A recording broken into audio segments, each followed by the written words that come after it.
Salut! Pour la vidéo d'aujourd'hui, ce sera un make-up pour Halloween, mais très simple à faire. J'ai fait mon teint, maintenant je vais passer aux sourcils. Je vais les faire en deux couleurs. Il y en a un qui va être blanc et un qui va être noir. Donc pour ça, je viens prendre la SFX White Base de chez Revolution plus une petite palette de chez Makeup Forever pour avoir le fard noir. Exactement le rendu que je voulais. Maintenant que j'ai eu le rendu que je voulais sur les sourcils, je vais passer aux yeux. Et pour ça, je vais venir faire un Smokey Eyes. Comme j'ai fait dans ma précédente vidéo où je teste une palette de chez She Glam, je vais venir prendre une ombre à paupières en stick de chez Kiko. Cette ombre à paupières en stick, ce sera ma base. Et après, je vais venir dégrader les contours. C'est très important de faire une base bien noire pour le Smokey Eyes pour que ce soit bien intense. J'hésite encore, soit un charbonneux, soit un Smokey Eyes. Et j'hésite pas aussi à nettoyer mon pinceau pour enlever le surplus noir. Pour l'instant, ça donne ça. Je vois quand même qu'il y a des petits trous. Enfin, c'est pas très net, c'est pas très opaque. C'est pour ça qu'il faut rajouter du fard noir par-dessus. Donc je vais toujours prendre le noir de la petite palette de chez Makeup Forever. Je vais venir rajouter le noir. Là, on voit déjà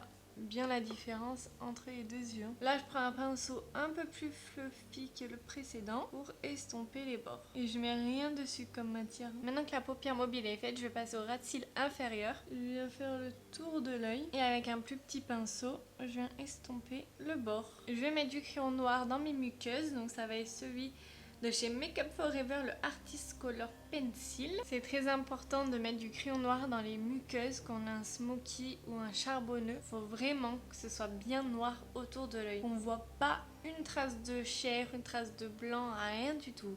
Que du noir. Je vais venir mettre mon mascara, donc c'est le 30 Day Extension de chez Kiko. J'en mets aussi à mes cils du bas. En attendant que mon mascara sèche, je vais passer au teint. Je vais prendre la petite palette contouring de chez LCL à Paris. Donc c'est la 20 peau claire beige. C'est plus une poudre pour sculpter le visage qu'un bronzer parce qu'il est assez froid et c'est parfait pour ce que je veux faire. La poudre est très pigmentée. Je sculpte mais en même temps je réchauffe un peu en montant le fard un peu au niveau de mes joues. Je fais la même chose au niveau de mes tempes. Pour l'highlighter, je vais prendre la palette de Eyo Coralie en collaboration avec Beauty Bay et c'est l'highlighter Coconut Glow. Vraiment une pure merveille. Maintenant hors caméra, je vais mettre les faux cils volume de chez Sephora. Je vais venir faire mes lèvres et je vais faire un ombre lips. Donc pour ça, je viens prendre le Maybelline, donc c'est le Super Stay Matte Ink en teinte 20. J'en mets au centre. Pour ça, je viens prendre un pinceau, mais vous pouvez très bien le faire au doigt. N'hésite pas à déborder au niveau de mes lèvres. Et au centre, je vais venir mettre un rouge à lèvres de chez Sephora. C'est le Woof en teinte 44 et c'est un noir.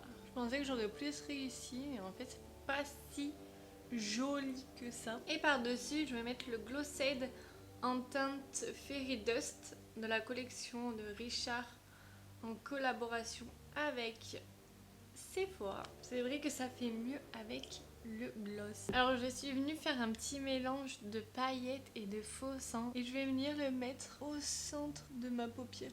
J'estompe les bords. Ça c'est le sang de mes victimes sur mes yeux. C'est vrai que le rouge du faux sang il s'estompe et du coup ça fait plus une colle à paillettes qu'autre chose, mais bon, je pense que si on en met une plus grosse couche, on voit bien le rendu.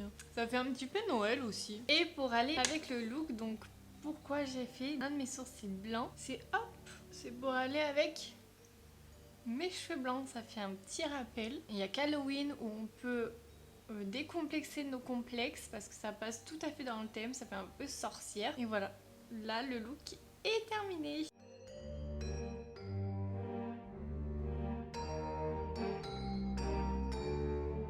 J'espère que vous avez bien aimé cette vidéo. Je me suis vraiment beaucoup amusée à imaginer et à faire ce make-up. Je voulais vraiment faire un make-up Halloween, mais très simple à faire. Pas besoin de latex, de prothèses, juste de faux sang, des paillettes, un fard noir et c'est parti. Si vous avez bien aimé le make-up et la vidéo, n'hésitez pas à liker la vidéo. N'hésitez pas à me dire dans les commentaires ce que vous allez mettre comme costume pour Halloween. N'hésitez pas aussi à vous abonner à ma chaîne pour voir mes autres vidéos. Et je vous dis à très bientôt pour une prochaine vidéo.